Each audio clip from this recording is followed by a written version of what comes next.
discuss the political changes that occurred during the years 1858 to 1860, one major one being the election of 1860. The election of 1860 resulted in a win for Abraham Lincoln, resulting in him becoming the 16th President of the United States. We've had the pleasure to interview Mr. Lincoln, and now we'll move to Trisha Purcell, interviewing him live via FaceTime call as we speak. Hi, I'm Trisha with Albertus Magnus News, and our next interviewee will be Abraham Lincoln. Can you hear me? Can you hear me? Wow, this is incredible. Hi, I'm very well. Thank you, Trisha. Wow, it is such an honor to be here. This is such a neat. Wow. Okay, yes. Let's start this interview. To start off this interview, Mr. Lincoln, how big of a victory was it for you to beat Southern Democrat John C. Breckinridge? Winning this election is such a huge honor for me. I'm just a lawyer from Illinois, but when I saw the Democrats opening up Western land to slavery, I knew I had to stop it. John C. Breckinridge wasn't even my biggest concern going into this election, and seeing his appeal to both the North and the South, I am relieved I won. All right, and then here's a second question. Do you think having several Southern states succeeding was an opening for the American Civil War? I do believe that the states that have seceded had absolutely no right to do so. First of all, they cannot physically separate from the rest of the Union. They cannot get up and walk away from us. Second of all, secession is obviously unlawful. Third of all, if we as a government allow secession to continue, it will disintegrate into anarchy. And third of all, it will destroy the world's only existing democracy.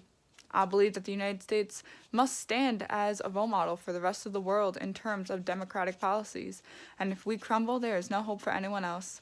Therefore, I do believe that, although conflict is not my favorite option, it may be the only one that ensures that our country and the entire world continue to prosper. What is your opinion on slavery, Mr. Lincoln? Slavery is one of the most, if not the most, immoral policies instituted by mankind. It was instituted by ignorant men and is being continued by even more ignorant men.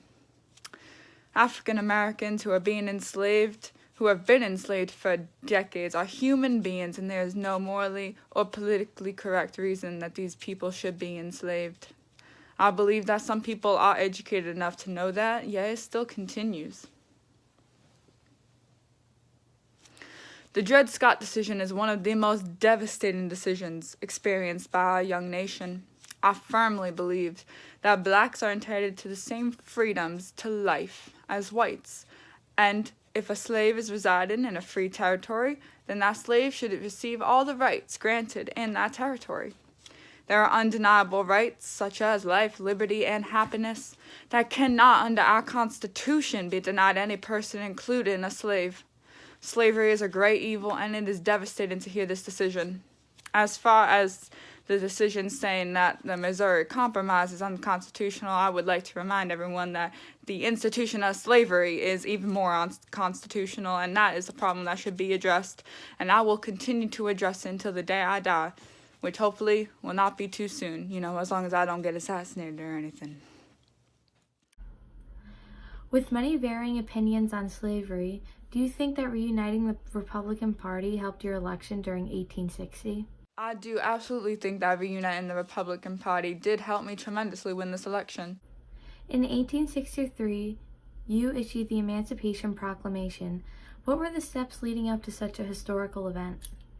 The Civil War, or rather the War Against Slaveholder Rebellion, as I like to call it, is becoming more and more about the end of slavery rather than just keeping the Union together. My people, the Republicans, began calling for immediate emancipation. Seeing as the Union was taking devastating hits towards the late summer, Congress decided to initiate two laws in July 1862, one stating that slaves owned by rebels were freed, and the second stating that I could use any freed slaves in the fight against the rebels. That simply was not enough, though. After lots and lots of dispute, I was finally able to pass the Emancipation Proclamation, which stated that from January 1st, 1863, any slaves owned by active United States rebels were thenceforward and forever freed.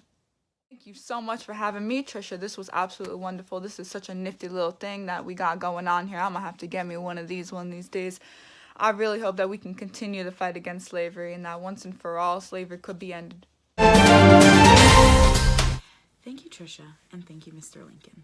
Now we'll interview one of Lincoln's greatest opposers, Robert E. Lee. Hi, I'm Tricia with Albertus Magnus News. Today we will be discussing the topic of slavery with our guest, Mr. Lee.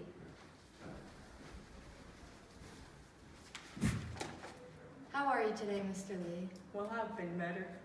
To start off this interview, what are your thoughts on Abraham Lincoln? Oh, well, do I have some thoughts?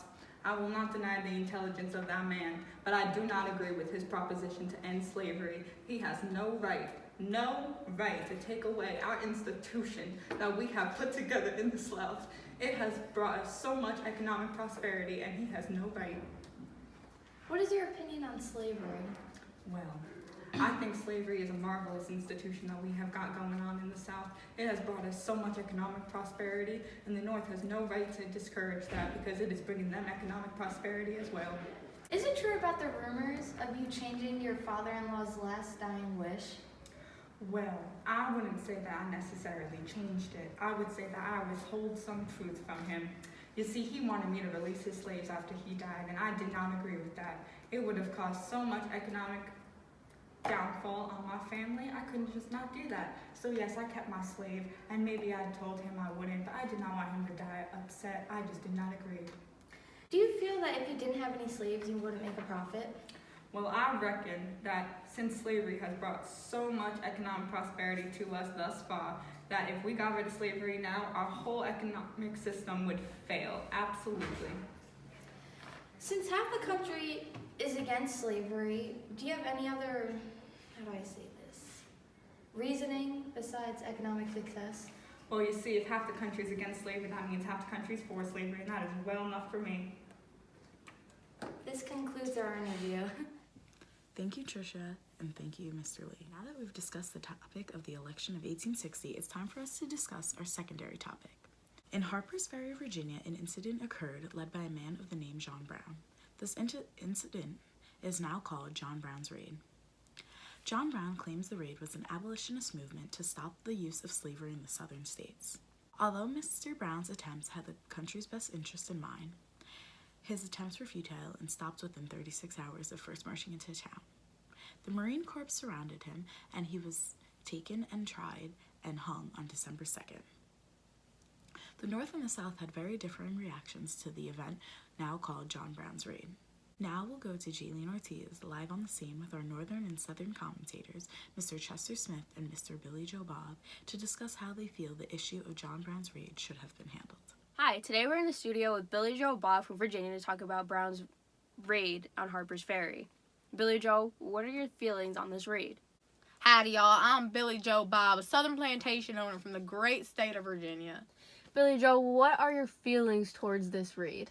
Well, I just happen to be a victim of this slave revolt read by that abolitionist John Brown up from the north. I do not believe the audacity of John Brown. This is preposterous and an outrage among all plantation owners. This is a blatant infringement of my right to own these slaves I paid for with my own money. And I commend the Marine Corps for shutting this unconstitutional raid down immediately. This raid has disturbed the peace among Southern farmers that we have kept for thousands of years, threatening our peculiar institution that we have based our economy off of since the very beginning of this fine country.